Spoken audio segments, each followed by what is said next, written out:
rero bivuze ngo wa musore we niba ugize ayo mahirwe yo kubona uwo mukobwa ugira ekonomi, fatiraho.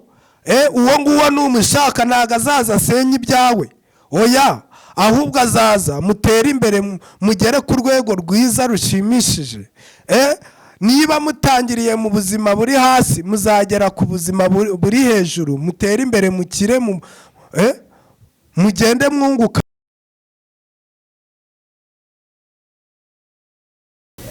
Mbanje kubasuhuza abakunzi ba Apotre Happy TV aho muri mwese, ndabakunda cyane. Amazina yanjye ni Apostle Happy nkunda bose kubatanze. Uyu munsi ndabaganiriza ku cyo bita divorce. Ese divorce ni iki? Divorce iterwa n'iki? Muri iyi minsi ko tubona byeze cyangwa se biri kugaragara cyane, abashakanye batandukana uko bwije uko bukeye, usanga abantu benshi basezerana bagakora bibibi, buri umwe wese akishima ati tubonye abageni cyangwa se abageni bacu bakoze ubukwe, ariko mu minsi mikeya hakaba divorce, bakajya gutandukana, uko basinye bakongera kujya gusinyura. Ese biterwa n'iki? Ni iyihe mpamvu? Nibyo ngibyo ngira ngo mbasobanurire. Ariko mbere na mbere navuga ko biterwa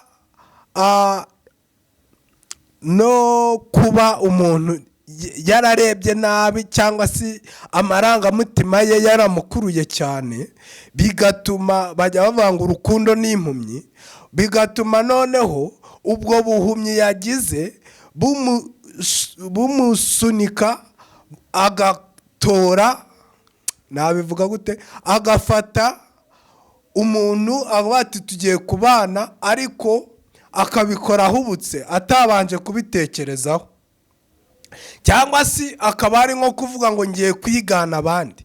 Ese niba ababyeyi ba kera barashakaga bakamarana imyaka n'imyaka bagasazana, twebwe muri iki gihe ni ukubera icyo umuntu ashaka? Hakaba n'igihe umuntu atamaze amezi 3 abana n'umugabo cyangwa se abana n'umugore. Ni iyihe mpamvu? Ese iterambere niba rije, wenda kera nta za YouTube zabagaho, nta bushobozi abantu bari bafite bwo kuvuga ngo turakora ibi n'ibi cyangwa turasacinga iki n'iki, ariko sinibaza uko iterambere rije, ngira ngo iryo terambere ntago riza rije gusenya, ahubwo riza rije kubaka. Ngira ngo muri iki gihe twagakwiriye kuba abantu bubaka ahubwo bigakomera, kuko ibyo abandi batari basobanukiwe cyangwa se babaga batazi, twebwe muri iyi generasiyo tubizi cyangwa se tubisobanukiwe. Niba umuntu yarajyaga gushaka cyangwa se mu gihe abitegura, ababyeyi be bakabimutegurira, bagahita umwana wacu ageze igihe cyo gushaka, niba ari ukubaka inzu bakayubaka cyangwa se nawe akayubaka, bakamufasha mu bushobozi bwabo bafite cyangwa se wafite, byaterwaga nuko yishoboye, akubaka inzu kuzura, akaba atinyeneye umugeni, bakajya kumurambagiriza, bakamuzanira umugeni we, bakabana. Muri icyo gihe nkibaza, ababyeyi kenshi mu gihe cya kera nibo babigiragamo uruhare. Nkibaza muri iki gihe ibyo byarangiye, twebwe ubwacu ari wowe wifatira gahunda ukavuga ati nkeneye umukobwa umeze gutya na gutya, usa gutya, uteye utya, niwe tuzabana, cyangwa se ufite ingeso izi n'izi. Nkibaza ni gute baba batandukana n'abo bashakana, kandi bo ari we wabyigiriyemo uruhare mu kujya kurambagiza.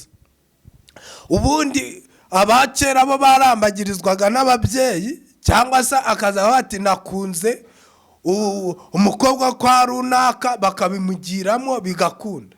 None muri iki gihe twebwe ko abakera babateruraga bakamuzanira, hakaba n'igihe n'uwo mukobwa atamuzi batarigeze bavugana, ariko tukaba uvugana n'umukobwa ukavugana n'umusore mukarambagizanya imyaka ingahe cyangwa igihe runaka mugafata umwanzuro wo kuvuga ngo mugiye kubana. Ese ndibaza ni iki gituma abantu batandukana nshuti yanjye muri iki gihe? Ese byari bikwiriye? Ese ni ukubera iki? Niba umuntu afashe amafaranga ye akajya guka umukobwa, agakora ubukwe, akishyura amasara, agakodesha amamodoka, agakora ibirori, akagira gute, ibyo bintu byose yakoze nabiha agaciro, yarangiza mu nyuma akajya no gusezerana, byose buri kimwe cyose akagikora, ariko mu minsi mike cyangwa mu gihe gitoya akajya gusinyura. Ese ni ukubera iki? Bamwe baravuga ngo nta rukundo rukibaho. Aho ngaho ngiye ntabwo twemeranya. Urukundo ruriho, kuko Bibiliya iravuga ngo ubuze ubwenge nabusabe. Rero bivuze ngo nubuze urukundo cyangwa se uwo rwagabanutse, birashoboka ko yasaba Imana ikamuha urukundo. Urukundo ntabwo Imana yarukwima. Urahura n'umukobwa muri iki gihe, mbere yuko musuhuzanya uvuga ati amakuru yawe, agahita kubaza ngo mbega wize amashuri angahe, ukora akahe kazi, urakodesha cyangwa warubatse, ufite imodoka, niba utwara imodoka, yarakubonye utwara imodoka akakubaza ati iyi modoka ni iyawe cyangwa ni iy'abandi. Muri iki gihe ibintu bisigaye ari imibare. Nkibaza, mwabakobwa mwe, mwabahungu mwe, mwakuye mu iyo mibare koko? Urukundo ntacyo rushingiraho. Urukundo nabivuga gute? Urukundo ntabwo twagakwiriye gufata urukundo ngo turukinishe, cyangwa se gufata umwanya wawe ngo uwute utangire wicuze igihe wataye. Niba uvuze ngo ngiye gushaka, ese wabitekerejeho? Niba uri umusore ukaba ati ngiye kuba umugabo, nanjye nitwe papa runaka, cyangwa se ndi umukobwa ngiye gushaka umugabo nitwe mama runaka, ese wabitekerejeho ibintu ugiye gukora? Ni iwanyu se bari kugushushubikanya bakubwira ngo gira vuba uduhe umwuzukuru, niyo mpamvu se ugiye kubikora? Ese ibintu ugiye gukora wabitekerejeho neza? Icyo ni icyambere. Ese umuntu mugiye gushakana uramukunda by'ukuri cyangwa urabeshya? Ni ukubeshya.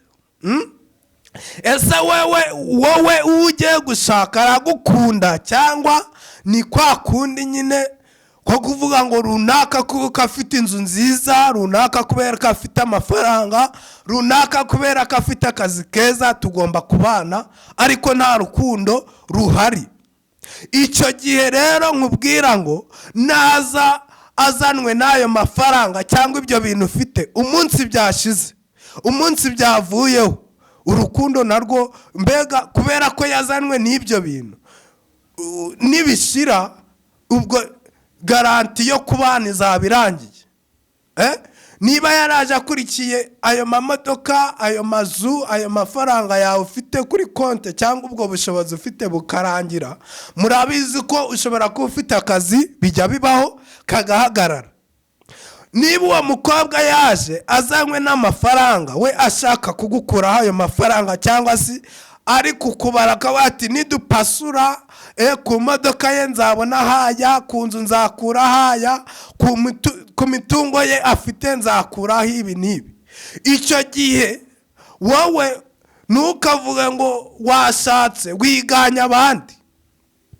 niba umukobwa aje gushaka cyangwa umugabo avuga ngo aje kubaka, agiye kubaka, agiye kuva mu busore ajya kubaka, azubaka avuga ati urugo rwanjye nkeneye ko rutera imbere, niba ari ukubyara tukunguka, umuryango ukaba ukaguka, tubyare abana bacu bazige babeho neza, mbega azakora ubushobozi, azakora ibishoboka byose, agerageza avuga ati ibyo ngiye gukora navuga nko kubaka inzu. buriya inzu umuntu ahera muri fondasiyo akagumya agakomeza agashyiraho amatafari akagera kuri rento, agashyiraho amadirishya akazamuka, agashyiraho amabati, buri kimwe cyose akazasiga amarangi,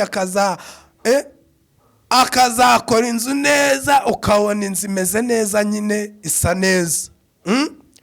nabigereranya gutyo, niba umuntu agiye kubaka agomba kubikora nka poroje yo kuvuga ngo nimbana n'umugabo ntabwo ngiye gutandukana nawe, nta kindi kinjyanye ni ukubaka, ntabwo ari imikino. Bakobwa muve mu mikino, basore muve mu mikino, ariko cyane cyane akenshi bituruka ku bakobwa, kuko umusore we kubona nk'umusore umusore utekereje kuvuga ngo agiye gukora divorce ni bakeya, kugira ngo ajye kubifata, ajye gufata uwo mwanzuro bitewe n'imvune aba yaragize, biragorana cyane. Afata uwo mwanzuro biturutse ku mukobwa yashatse cyangwa se ku mugore babana. Ariko icyo gihe nabyo usanga harimo akarengane. Ni abahe barengana? Ni abahe bagira ingaruka muri ibyo bintu? Abana mwabyaye bagiye kuba imfubyi niba mutandukanye. Buriya umwana ufite ababyeyi bombi areba se na nyina, ntabwo ari kimwe n'ureba se gusa cyangwa ureba nyina gusa. Urumva umwana ku ruhande rw'umubyeyi w'umugore cyangwa w'umupapa azagenda isa amubwira ati umwana wanjye, namubaza ati mama wanjye ari hehe, mama umbyara ari hehe, ati mama wawe yarananiye niyo mpamvu yagiye, yari umuntu mubi, yari iki. Umugore nawe niba yarajyanye n'abana, kwa kundi umugore aba ari kumwe n'abana, azagenda abwira abana, nibamubaza bati papa ari hehe, azavuga ngo iso yarananiye, iso yari umunyamafuti, yakoze ibi n'ibi. Icyo gihe rero umwana azakura avuga ati papa ni mubi cyangwa se mama ni mubi. Ariho kenshi aho ngaho hazava n'igikomere, ugasanga umwana afashe umwanzuro akavuga ati njye sinzashaka umugore, niba ari umusore ntamera na mama uko byamugendekeye, cyangwa ntamera nka papa uko byamugendekeye. Uku gushwana bashwanye ni ukuvuga ngo ntazibana zidakomanya amahembe, niko bajya bavuga. Bivuze ngo niba ufashe kuvuga ngo ngiye kubana na runaka, ntago mwavukanye, ababyeyi banyu si bamwe, aho mwarerewe si hamwe, disipurine si imwe, buri wese afite imico yiwe. Ariko icyambere nakubwira ngo icyo ubura ni iki? Ni urukundo. Nimujya gushakana mufite urukundo, urwo rukundo mufite ruzatuma mubasha kubaka birambe. Navuga gute? Akenshi navuga ku bantu bakijijwe cyangwa se bamenye umwami Yesu, bo bibara amahire kuko baba bubakiye kuri Yesu cyangwa se kwibuye ku rutare. Ntabwo bo banagakwiriye kumva umuntu usenga ngo yakoze divorce biragatsindwa n'Uwiteka Imana, nta nubwo byari bikwiriye, kuko urumva yubakiye kuri Kristo, yubakiye ku rutare. Ntabwo urwo rugo rwiwe rwakagombye kuba rwasenyuka. Niba ugiye gushaka, menya ngo ikinjyanye ni ikihe. Ese target mfite ni iyihe? Ni ukubaka koko cyangwa ni ugusenya? Ariko aho ngaho ntago narenganya abantu. Hari n'ujyayo agiye kubaka, ariko Satani nawe ntago ashimishwa n'abantu ko babaho neza cyangwa se bakubaka ngo rukomere, ahubwo uzasanga akugabaho ibitero. Azakugabaho ibitero gute? Ashobora guca mu nshuti zawe, ashobora guca ku mugore wawe, cyangwa agaca ku mugabo wawe, cyangwa agaca ku bana bawe. Ibyo byose muri makeya bikakubera igikomere, bakazajya bakujomba nk'amagambo, cyangwa se bagatangira bakavuga ati umugabo wawe musanganye na runaka, cyangwa umugore wawe musanganye na runaka, bari kumwe. Uwo ni inshuti cyangwa se ni babandi biha gukora akazi badahemberwa. Buriya umuntu ujya gukora akazi ka maneko, murabizi, arahembwa. Ni akazi nyine bamuha, agahembwa ku kwezi. Ariko umuntu akifata nta kazi wamuhaye, akagenda akavuga ngo ngiye kuneka runaka, aho yicaye, ahari, aho yagiye, akaza akora ibyo yiriwemo buri kimwe cyose. Ugasanga umuntu yabaye gatumwa, muri makeya yigize gatumwa kandi ntawamutumye. Yabona umugore ahagararanye n'umugabo cyangwa ahagararanye n'umusore, ataha akiruka akahita agenda akabwira umugabo ati uzi runaka ari kumwe n'abagabo, ari kumwe n'abasore, ariko ukibaza ayo magambo ari kugenda kuvuga abateranya, ni iki agamije, ni iki ashaka? Icyo gihe niba uri umugore, niba uri umugabo, ugomba kumenya ko Satani yakwinjiriye, ugasenga Imana, ibyo bintu bigakurwaho, ugahamagara Imana. Reka nkubwire nshuti yanjye, niba mubanye neza muri karitsiye, uri umugore cyangwa uri umugabo, ubanye neza n'umugore wawe, cyangwa uri umugore ubanye neza n'umugabo wawe, ubuzima barareba bakabona nta kibazo mufitanye, nimurwana, nimutongana, icyo gihe birabarya, kuko hari benshi bari aho ngaho batashatse. Icyo ni icya mbere. Ugomba kumenya ko abantu bagira n'amashari. Nk'iyi si dutuyemo abantu ni abanyamashari, umuntu akugirira ishari kandi ntimuziranye, ntazi n'aho uturuka, mbega nta na kimwe muhuriyeho, ariko akakugirira ishari, akakwanga neza kubera ko mubanye neza. Akavuga ati niki nakora kugira ngo mbatandukanye, cyangwa se nkoresha uburyo bwose bashwana, bagahora barwana, bagahora batongana, bagahora baguruka. Ariko reka nkubwire ngo icyo gihe iyo hajemo urwo rwango cyangwa se ayo mashari, niho usanga benshi bagenda akajya no kukurogesha. Abatemera amarozi kabaho, bamwe bariho, ariko sinzi uburyo babyemera. Ni nk'uko bamwe batemera ko Imana ibaho, abandi bakemera ko ibaho. Dore ko no muri iki gihe ushobora kuvuga ngo runaka ni umurozi, cyangwa se runaka arandoga, ntibabyemere. Kubera iki? Ngo nta gihanga uba wamufatanye, ni ukubivuga gutyo gusa mu magambo. Akenshi ugasanga abarozi nabo babigizemo uruhare. Runaka ati nubwo nta hantu twahurira ngo mbateranye, kuba ati nge nzajya ku murozi, ningerayo akashaka uburyo azashaka ibyo abaterereza, mugatangira gushwana. Hari n'abantu bashwana biturutse ku marozi, cyangwa se hari imyuka mibi yabahanzeho, kandi muri makeya nta n'ikibazo na kimwe bari bafitanye, nta urukundo rwari ruhari, ariko kuko Satani yabyivanzemo ugasanga bibaye ikibazo. Aho ngaho rero no mvuga ngo ubu ngubu turimo gushaka, ese ni iki gituma ingo z'iki gihe ziri gusenyuka? Zirasenwa n'iki? Ni iyihe mpamvu? Ariko akenshi uzasanga umugore cyangwa umugabo, buriya biba byiza, reka mbibiri banga mwa basore mwe, ntabwo twari twagera ku bubatse neza, mvuge ku bagabo n'abagore ntabwo ndabageraho neza, nabo ndibuze kubibasobanurira buri umwe wese.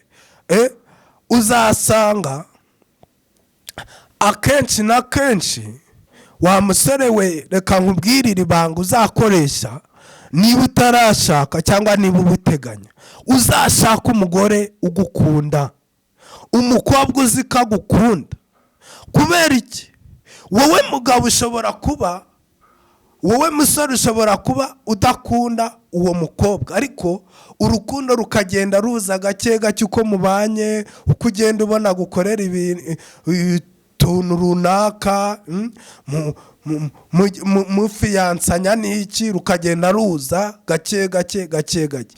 Ariko umukobwa ukwanga gushakana nawe ngo wowe uramukunda, niyo wamukorera iki ntago bishoboka.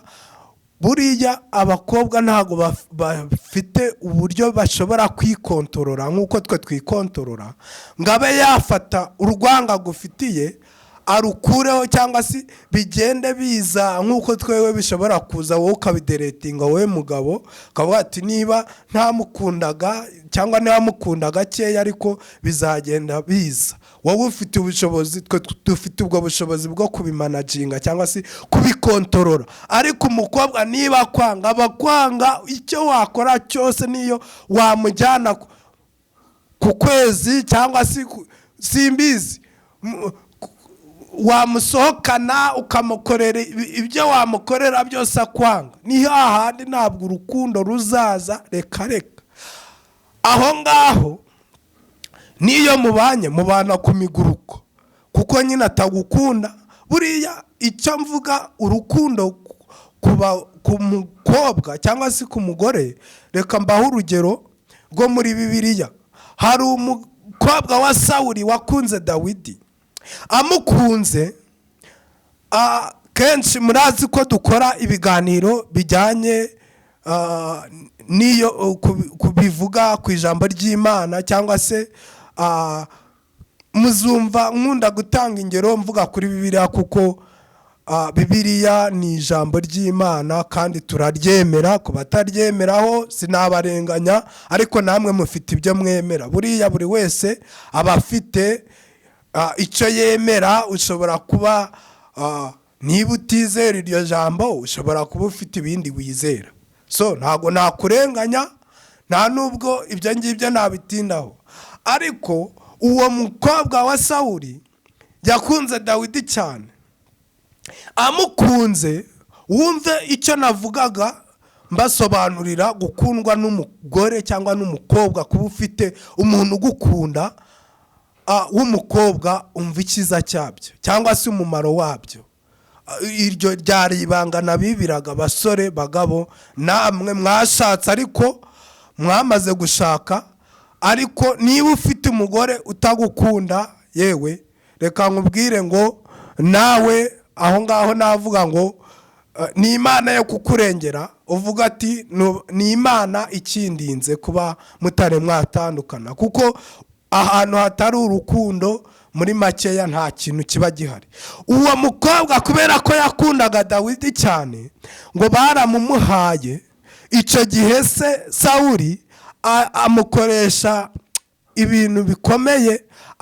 Abwira Dawidi, abwira ingabo ze, ziragenda zibwira Dawidi, ziramubwira ati hari umukobwa wa Sawuli ugukunda. Ariko Dawidi bitewe n'ubukene yari afite aravuga ati se ko nta nkwano nzabona bizagenda bite? Niba yarankunze nibyo, ntago byoroshye no gukundwa n'umwana w'umwami. Urumva nabyo yabanje kubigiraho ikibazo. Aravuga ati se bitewe n'ubushobozi bafite, ngewe kaba ntabwo bijya bibaho no muri iki gihe. Ntabwo ari ibintu wavuga ngo ni ibya kera, ariko byahozeho na n'ubu biracyariho.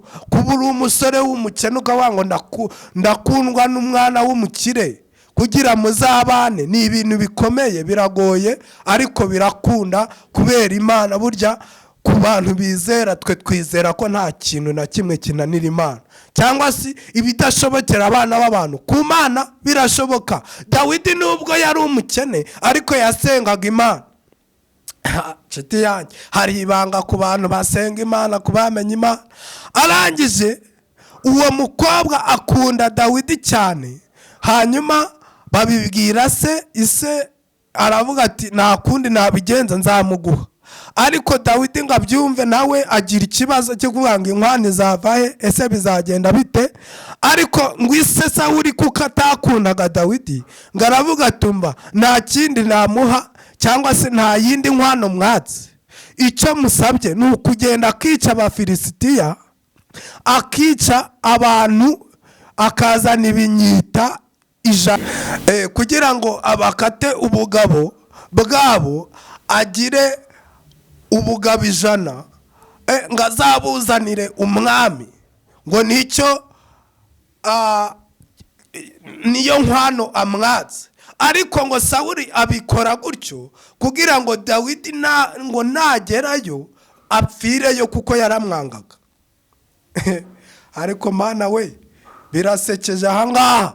Uzi kugira ngo ubu uri umukobwa wikundiye umusore, nubibwira iwanyu bakubwira bati reka reka reka reka, kari agasore k'agakene ntago tukemera, reka uramenye ntuzamutugereze hano. Bakamwanga, batari banamubona bakamwanga, bitewe n'iki? Ngo kuko atari umukire. Ariko reka nkubwire ngo urukundo rujyaho rushatse, kandi ubukire butangwa n'Imana, kandi n'ubwo bukene ubabona kuri uwo musore, ese babwirwa n'iki kubwo bukene bwavaho? Babimenya gute yuko nawe Imana ibikoze yabasha gusobanuka? Rega buriya ntabwo, niba waravutse ukavukira amezi 9 nk'abandi, ukabaho mu buzima busanzwe nk'abandi nk'uko nabo babayeho, wenda nubwo ubushobozi butari bumwe, wenda nubwo kurya bitari bimwe, kwambara bitari bimwe, ariko wabayeho nawe ubasha gukura, ntabwo wapfuye, uriho. Rero kuba uri umukene, ntabwo bajya bavuga ngo gukena si ingeso. Ubwo bukene ntabwo ari bwo bakureberaho ngo bavuge ngo kuko akenye ngo niyo mpamvu ngo tutari bumuhe umukobwa wacu. Oya, ese ahubwo nk'ababyeyi, wa mugabo we, wa mugore we, nk'ababyeyi b'umukobwa, niba uwo mukobwa yakunze uwo mwana w'umukene w'umusore, ni mushobora gutekereza muti ni gute twabigenza? Ese uriya musore ni ubuhe bushobozi afite? Wenda ashobora kuba ari umukene ariko yarize, mushobora bati ariko twamushakira akazi. Icyo ni icyambere. Mushobora bati nubwo wenda atize, wenda ashaka kuba adafite amashuri ngo avuge ngo arabona akazi bitewe n'amashuri yize, ngo mumushakire mu bakire bagenzi banyu cyangwa mu makampani runaka.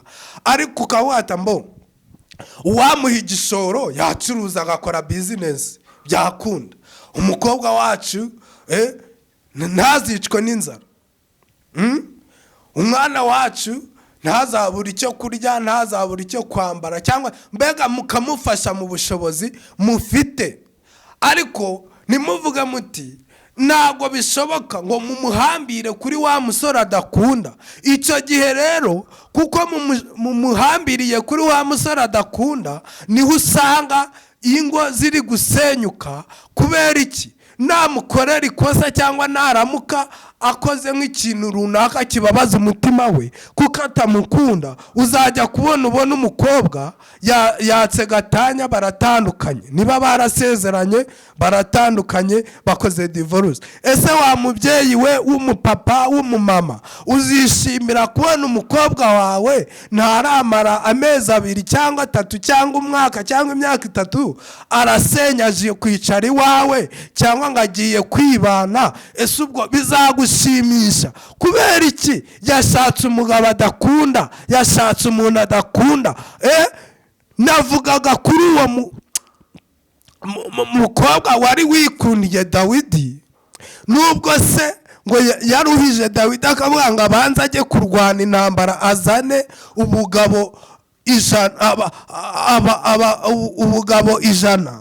Dawidi nawe nubwo yari asanzwe amenyereye urugamba nibyo yagiyeyo ararwana ngo we akuba kabiri azana ngo ibinyita 200, azana ubugabo 200 yakase kuba yishe. Bivuze ngo yari amenyereye intambara ariko byaramugoye. Niyo mpamvu usanga muri iki gihe kugorana si byiza. Ugasanga umuntu nabaha nk'urugero aho abakobwa bacu cyangwa abasore bacu bari gutinya no gushaka, akaba ati si nkwano nzayikura he, niba nshyizo miliyoni nzazivana hehe? Ese mwakorohereje mwababyeyi mwe, mwakorohereje aba basore n'aba bakobwa bagashaka ibintu bikagenda neza? Nubwo aho ngaho uzasanga kenshi nibutsa akantu, uzasanga aho ngaho ariho iyo umukobwa akunda umusore uzasanga bafashe umwanzuro wo kwishingira, bakishingira bakibanira nta bukwe bakoze nta cyabaye, bitewe n'uko mwabyanze kuko nta bushobozi afite nyine, nta kundi kuntu ari bubigenze, bagafata umwanzuro wo kugira ute kugenda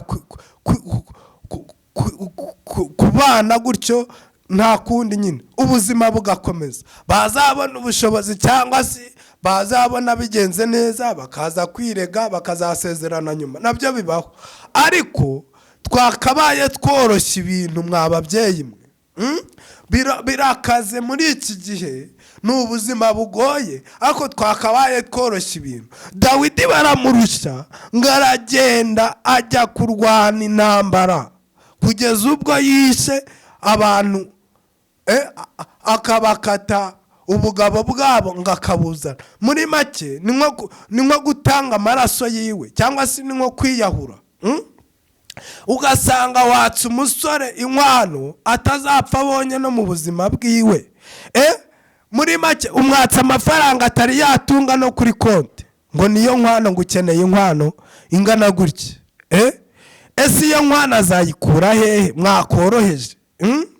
Mwakoroheje hanyuma abakobwa banyu abasore banyu bagashaka ibintu bikoroha. Nibyo kuba ukomeye ni byiza, ni iby'agaciro, nawe nyine uranabigendera, ariko si rubanda rugufi cyangwa se abakene bo ntago bagomba kubaho. Ese kubana n'umukobwa, kubana n'umukire uri umukene ni ikosa? Ese Imana ko yaremye abakire ikarema n'abakene, ubwo twavuga yuko iyo Mana yabaremye yibeshye?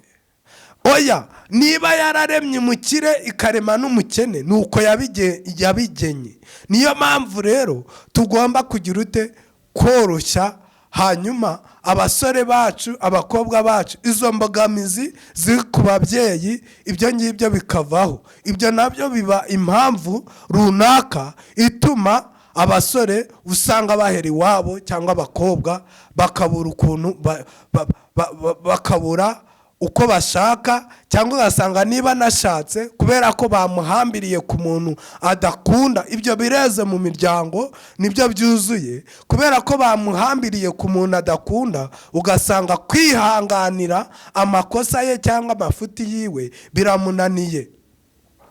Ugasanga kubera ko atamukunda. Narindimo mvuga ku mukobwa ukunda umusore, nibyo byiza. Buriya kubura umusore ukaba ukunda umukobwa watagukunda nabyo yego ntabyitaka ari byiza, ariko birakaba karusho ukunda umukobwa nawe agukunda, cyangwa se ukagirirwa ayo mahirwe ukabona umukobwa ugukunda.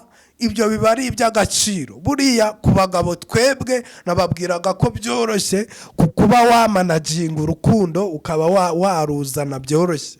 Ku bantu basenga rero ntago wambwira ngo nta rukundo ugira. niba rwarakamye cyangwa rwaragabanutse wasenga Imana ikongera ikaguha urundi rukundo. Kuko nta kintu Imana yimana iyo twayegereye. Buriya uvuga gute iyo wubashe umubyeyi wawe ukaba umwubaha. Reka ngereranye Imana n'umuntu wayo cyangwa se n'umwana wayo.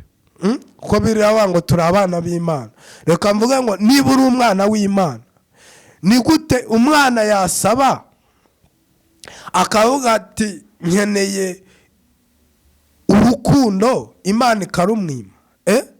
Yesu aho ngaho yavuze umugani aravuga ngo ko muri babi mukamenya guha abana banyu ibyiza, so wa mu ijuru azabura ate kubaha Mwuka Wera kuba mumusabye?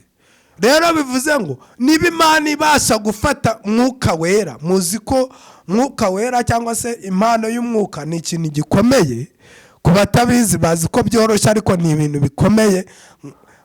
Nk'abagize gutya tukamuhabwa cyangwa twabanje kubishakisha, biba bigoranye gutegereza igihe uzuzurira Mwuka Wera. Ariko niba Imana ifata Mwuka Wera ikamutanga ikawuguha, yananirwa ite kuguha urukundo? Muri iki gihe nshuti yanjye dushaka urukundo, dusaba urukundo ku batarufite. Ngewe icyo nshaka nuko ingo zakomera. Ingo niba wubatse ukaba ati ngiye gushaka umugore, ngiye gushaka umugabo, ukubaka bigakomera ku buryo muzasazana, ku buryo muzabyarana abana banyu bakabaha abuzukuru, abuzukuru banyu nabo bakazabyara bakabaha, mbega bikagenda biba gutyo, bikaba uruhererekane rwiza. Reka mbivuga gutyo. Nawe ahura uri umusaza, uri umukecuru, ugeze mu zabukuru, ukavuga ati abana banjye dore bampaye abuzukuru, bampaye abuzukuruza, ndababona bari hariya, kubagira ayo mahirwe bagasaza cyane bakamara iyo myaka.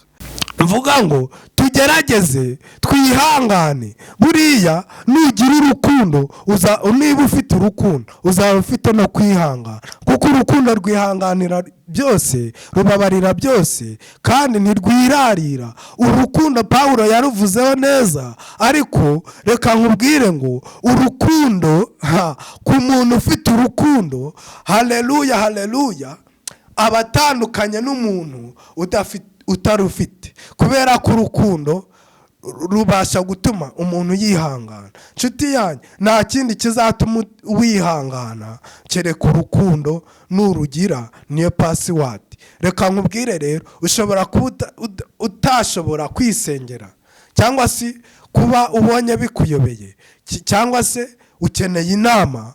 Uravuga ati mu rugo bimeze gutya, ariko Aposo nkeneye inama yawe, ese ni gute nabigenza? Cyangwa se ukeneye kujya kubaka, uri umusore cyangwa uri umukobwa, nturashaka ariko urimo kubiteganya, uracyari muri fiyansaye, uracyatereta ariko biri mu nzira, shaka kuza ukambaza ati ariko se ni gute nabigenza?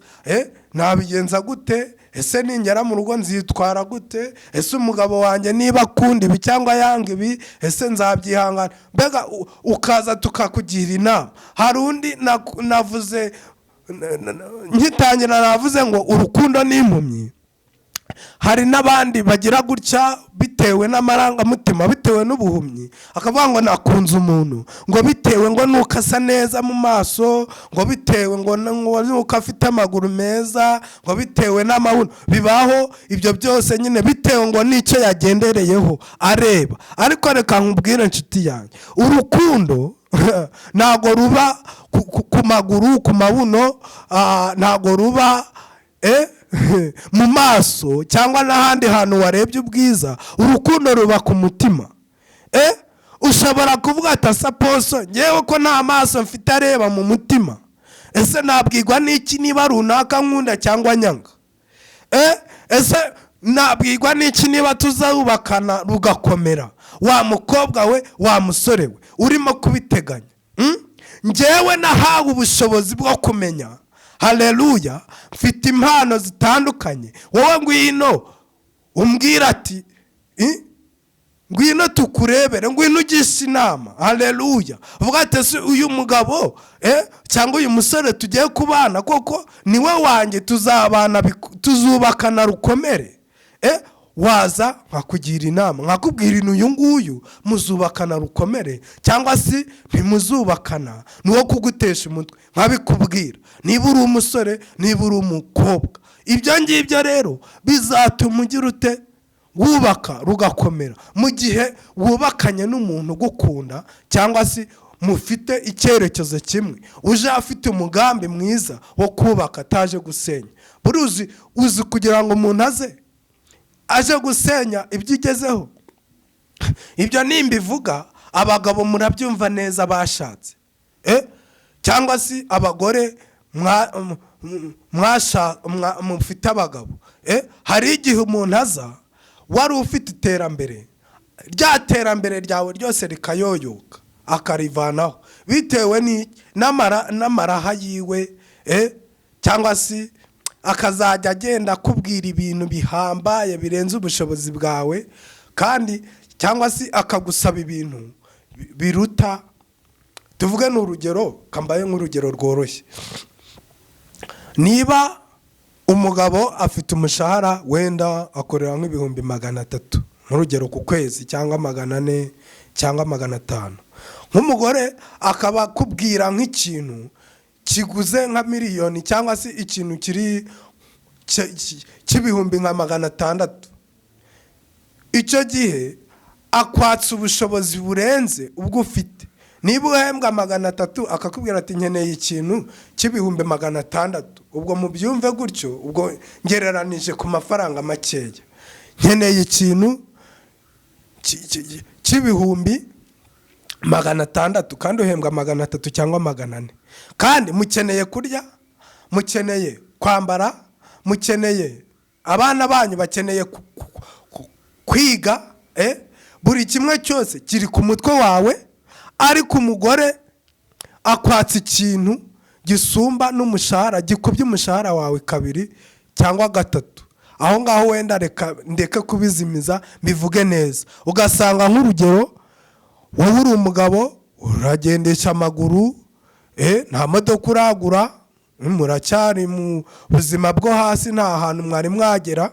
Ugasanga wenda niba uvuga ati hari akantu mfite nagurisha, wenda nkabasha kuvunjamo ikindi kintu runaka, cyangwa nkabasha kuba nakaka wenda nk'inguzanyo, birashoboka nabyo ku bafite akazi bagira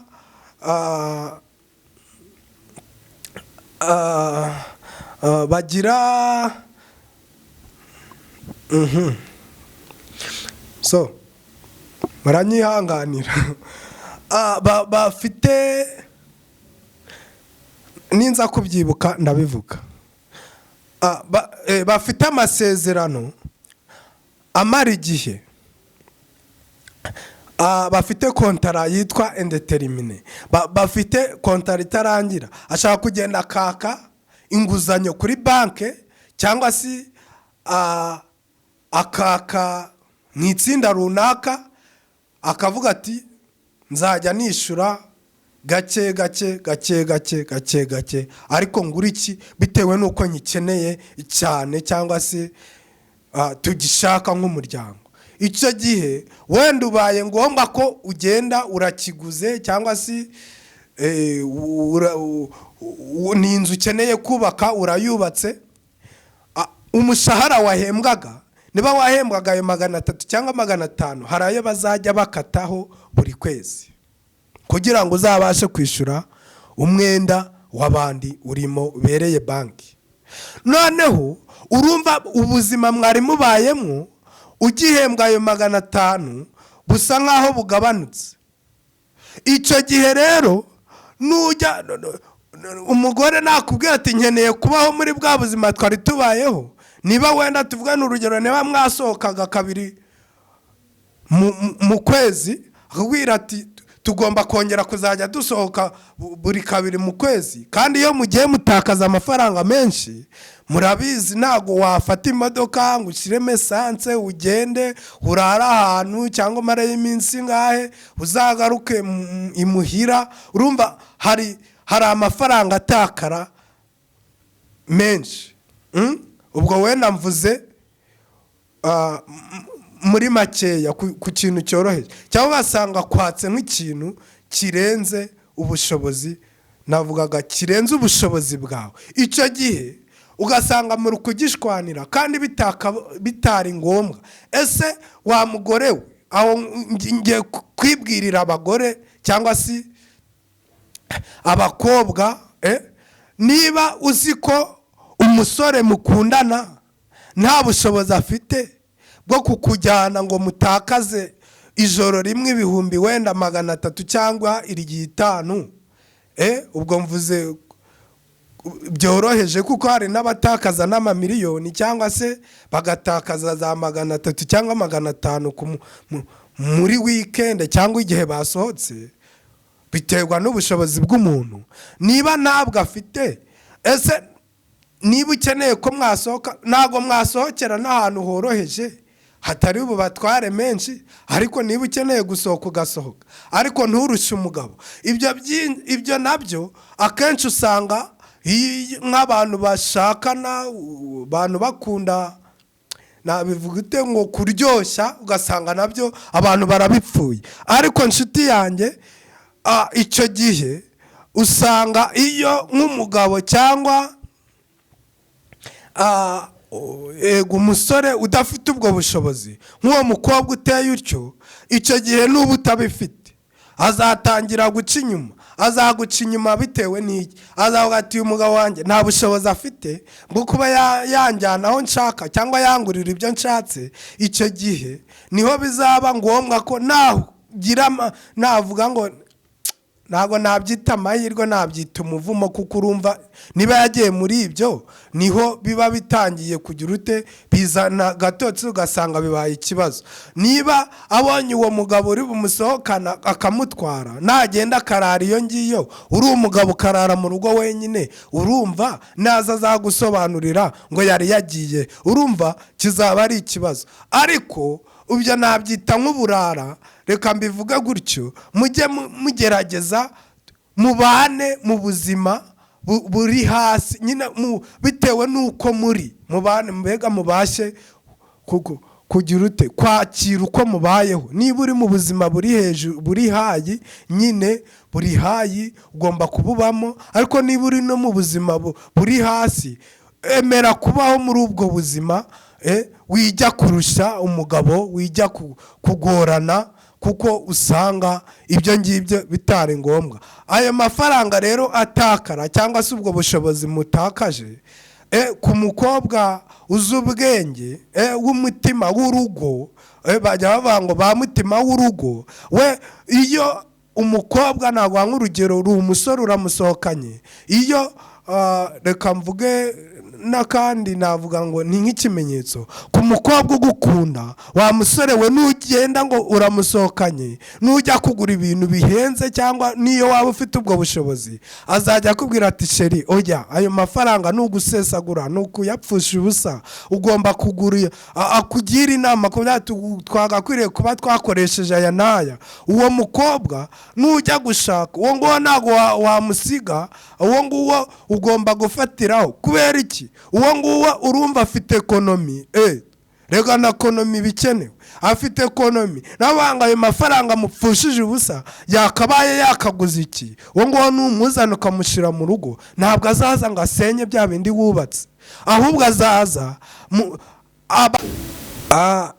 rero bivuze ngo wa musore we, niba ugize ayo mahirwe yo kubona uwo mukobwa ugira ekonomi, fatiraho. Uwo nguwo numushaka ntago azaza asenye ibyawe, oya, ahubwo azaza mutere imbere, mugere ku rwego rwiza rushimishije.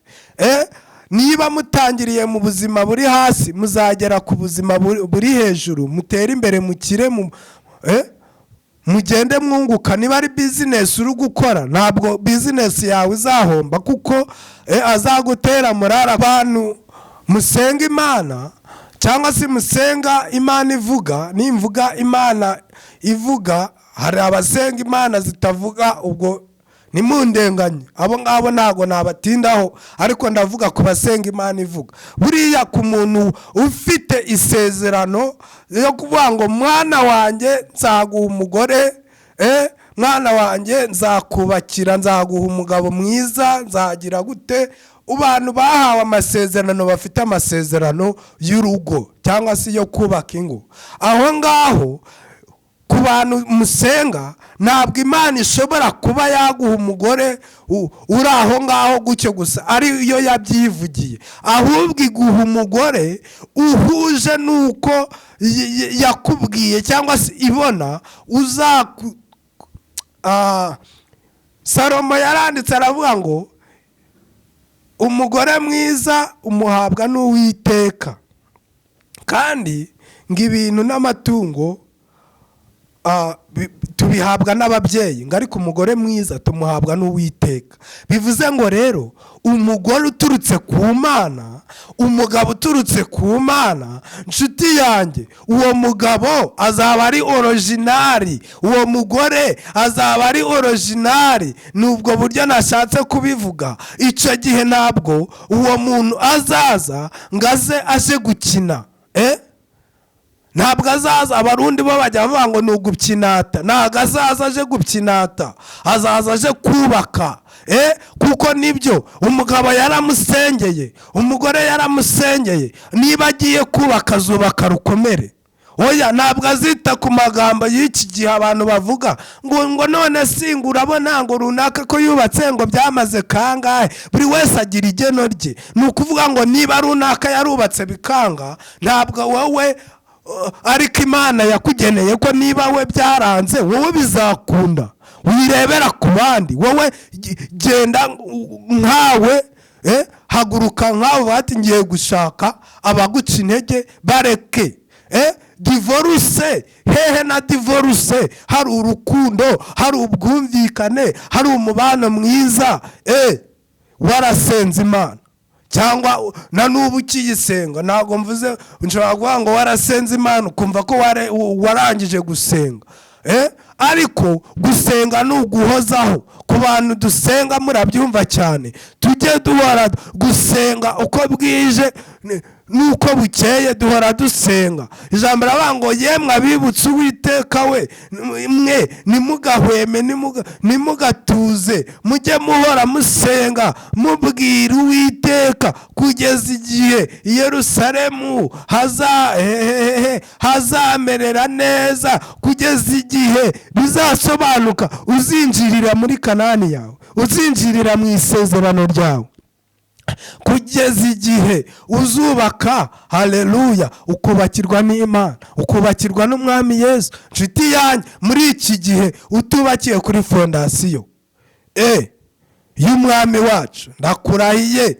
utubakiye kuri fondasiyo y'urukundo, ndakurahiye, icyo gihe waba ugiye kwigana abandi. Ariko reka nkubwire ngo wowe ubiteganya, cyangwa se wabikoze, cyangwa wowe wateganyaga gukora divorce, yireke. Ntabwo ari byiza, ntabwo bikwiriye. Ahubwo garukira aho ngaho, ibyo bya gatanya, izo mpapuro uri kugenda gushaka, byihorere, bireke. Ahubwo uvuga ati, ahubwo ni iki ahubwo kiri gutuma naba ngiye gutandukana n'umugabo? Ni iyihe mpamvu? Ni iki kiri gutuma ngiye gutandukana n'umugore wanjye nishakiye? Ni iyihe mpamvu? Uze nkugire inama. Ese ni iki nakora kugira ngo bigende neza, tubashe ibyo byari bidutesha umutwe, tubireke, tubiveho. Hanyuma buriya ibintu bibi, ibyo nabyita ko ari bibi, ntago ari byiza kujya gutandukana n'umuntu. Nibyo afite ingeso runaka nkuko nawe uyifite, rero nukuvuga ngo hari icyo yihanganira wowe ufite, nawe rero icyo afite cyihanganire. Icyo ngicyo niko nabivuga. icyo kiri gutuma ujya kwaka divorce gituma uvuga ngo runaka yarananiye, runaka ameze utya, nawe ushobora kuba ufite icyo abona cyamunaniye ariko we akakihanganira, ariko we ntavuga ngo arajya gusenya. Inshuti yanjye, ntimugasenye, ahubwo mureke twubake ingo zikomere, twubake dutere imbere, abana bacu tuzabyara batera imbere bakomere, tunezererwe tubona abuzukuru, tubona abuzukuruza, kubazagirirwa amahirwe bagasaza. Hari benshi bari gusaza, hari benshi nyine wenda imyaka yose wagira, ariko ukabati nabanye n'umugabo wanjye nta kibazo twari dufitanye, kandi niba byaranabaye, niba uwo mugabo yarakaranijwe n'umugore bagasabana imbabazi. Nshuti yanjye, wemera amafuti, emera amakosa wakoze, usaba imbabazi umugabo. Niba ari umugabo wakoreye amakosa, wa mugore we musaba imbabazi. Niba wa mugabo wakoze amakosa, saba umugore wawe imbabazi. Oya, reka kwihagararaho, reka kwinangira. Nibyo turi mu isi nyine, ibibazo bibaho cyangwa ingorane zibaho, nibyo ingorane zibaho, ariko se nshuti yanjye, none wishimiye guhora usenya? Ese uzagenda uhora wirukana abagore kuzageza ryari? Rekera aho ngaho. Ese ushaka inshuro 40 ingahe? Rekera aho ngaho nshuti yanjye, ahubwo gira intumbero ivuga ngo ngiye kubaka rukomere. Divorce hehe nazo rwose, sinkeneye gukora divorce nk'abandi. Wowe vuga ngo sinkeneye gukora divorce nk'abandi, ahubwo uvuga ati ngiye nkeneye kubaka rugakomera, tugatera imbere, tukagubwa neza, nge n'umuryango wanjye tugishimira Uwiteka, twabona nabo bana bikaba ari akarusho. Imana ibampera umugisha, ndabakunda cyane. Bye bye.